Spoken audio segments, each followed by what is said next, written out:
Have you ever wondered why some Ethereum transactions cost just a few cents, while others drain hundreds of dollars from your wallet? The answer comes down to a single decision developers make every time they write code, and most people using blockchain never even realize it's happening. In Solidity, the language behind Ethereum smart contracts, you can't just create a variable and move on. You have to choose where that data lives. The Ethereum Virtual Machine gives you three options: storage, memory, Calldata, 3 words, 3 completely different costs. Today, we're talking about the most powerful and most expensive one of all: storage. Storage is Ethereum's permanent memory. When you write data there, it doesn't disappear after a function runs. It doesn't reset when a transaction ends. That data becomes part of Ethereum's global state, persistent, shared, and validated by the entire network. That's what makes smart contracts trustworthy,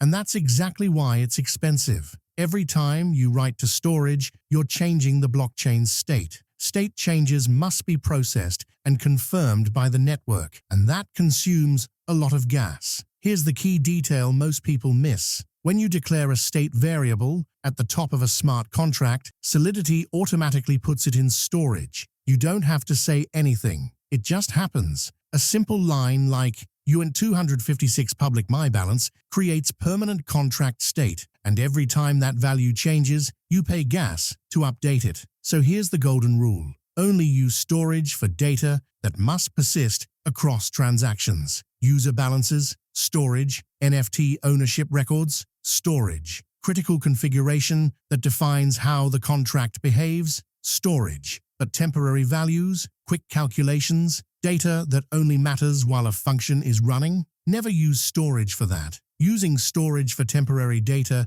isn't just inefficient, it's burning gas for no reason. This is the fork in the road. This is where good developers save users money and bad ones create gas fee nightmares. Storage gives you permanence and power, but it charges you every single time you touch it. So if storage is too expensive for short-lived data, where should that data go? That's where memory comes in. And that's the next piece of the puzzle. Because understanding data locations in Solidity isn't just technical knowledge, it's the difference between smart contracts that scale and ones that quietly bankrupt their users.